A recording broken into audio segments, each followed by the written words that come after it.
हूं अंकुर और आप देख रहे हैं सत्यहिंदी.com। हमें खुशी इस बात की है कि आप हमारे सभी प्रोग्राम्स को पसंद कर रहे हैं और आपसे हमारा रिश्ता मजबूत हुआ है। और इस रिश्ते को और मजबूत करने के लिए डिस्क्रिप्शन में दिए गए लिंक पर क्लिक करिए, जिससे हमारा रिश्ता और मजबूत होगा। आइए अब एक नजर डाल लेते हैं अब तक की सुर्खियों पर।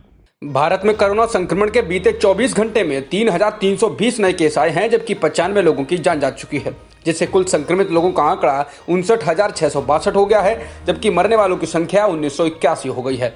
हालांकि 17,846 लोग ठीक भी हो चुके हैं, जिससे एक्टिव मामले 39,834 हो गए हैं।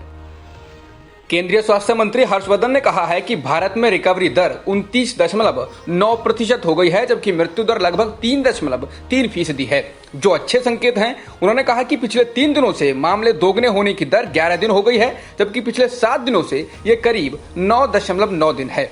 इसके साथ ही स्वास्थ्य मंत्री ने कहा कि बाकी देशों से भारत कोरोना से अच्छी तरह से जंग लड़ रहा है।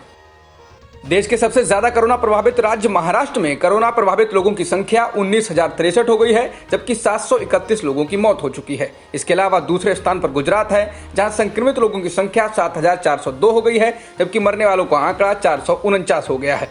इसके अलावा दिल्ली में भी संक्रमित लोगों की संख्या 6,318 हो गई है और अब तक कुल 68 लोगों की जान जा चुकी है। तमिलनाडु में कोरोना संक्रमित लोगों की संख्या 6,009 हो गई है, जिसमें से 1,605 लोग ठीक हो चुके हैं। इसके अलावा राजस्थान में 3,579, मध्य प्रदेश में 3,341, जबकि उत्तर प्रदेश में 3,214 लोग संक्रमित हो चुके हैं।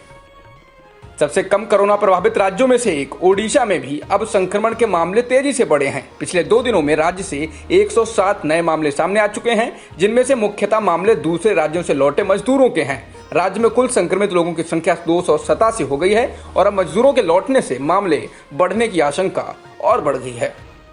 जयपुर में 10 तो अहमदाबाद में 3 सब्जी और फल विक्रेता, भुवनेश्वर में 1 बिरयानी डिलीवरी बॉय और दिल्ली में तुगलकाबाद में 1 किराने की दुकान के मालिक, ये कुछ ऐसे लोग हैं जिनसे बड़े स्तर पर कोरोना फैला है और ये लोग किसी भी देश की यात्रा पर भी नहीं गए थे। इसके अलावा राजस्थान, चेन्नई, यूपी के लखनऊ आदि जगह पर भी सब्जी वाले, फल वाले से बड़ी संख्या में कोरोना फैला है, जिसके बाद ये संकेत है कि देश में सामुदायिक संचरण यानी कि कम्युनिटी ट्रांसमिशन शुरू हो गया है। गृह मंत्री अमित शाह ने पश्चिम बंगाल की मुख्यमंत्री ममता बनर्जी को पत्र लिखकर कहा है कि केंद्र को बंगाल से अपेक्षित सहयोग नहीं मिल रहा है, जिससे वो प्रवासी मजदूरों को वापस उनके राज्य बंगाल भेज पाएं। उन्होंने कहा है कि बंगाल की सरकार प्रवासियों की ट्रेन को पश्चिम बंगाल आने की अनुमति नहीं दे रही है, जो कि प्रवासी मजदूरों के साथ अन्याय है। इसके साथ ही उन्होंने कहा है कि केंद्र करीब 2 लाख मजदूरों को उनके राज्य पहुंचा चुका है।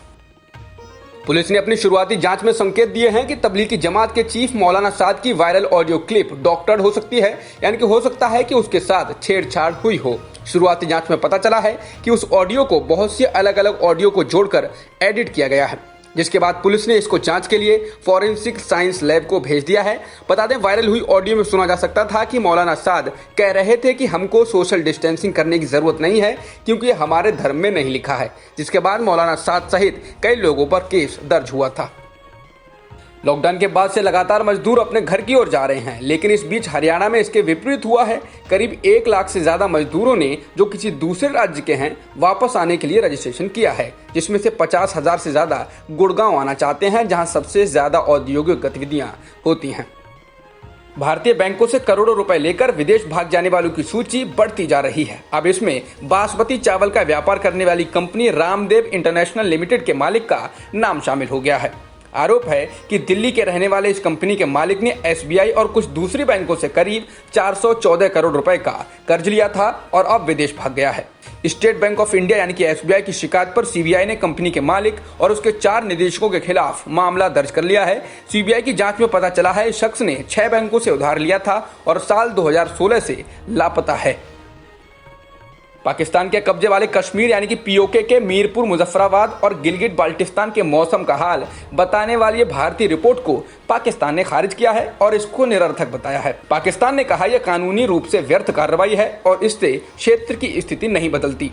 गौरतलब है कि सरकारी प्रसारणकर्ता दूरदर्शन तथा आकाशवाणी ने शुक्रवार से अपने प्राइम टाइम समाचार बुलेटिन में पीओके के इन क्षेत्रों के मौसम का हाल बताना शुरू कर दिया है।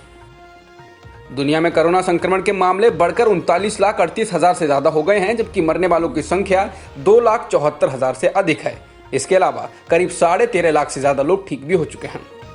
अमेरिकी राष्ट्रपति डोनाल्ड ट्रंप ने कहा है कि कोरोना वायरस बिना वैक्सीन के ही जाएगा। साथ ही उन्होंने ये भी चेतावनी दी कि अगले साल संक्रमण के मामले दोबारा बढ़ सकते हैं। शुक्रवार को वे कांग्रेस सदस्यों से बात कर रहे थे, लेकिन उन्होंने इस अनुमान के पक्ष में कोई वैज्ञानिक साक्ष्य नहीं दिया।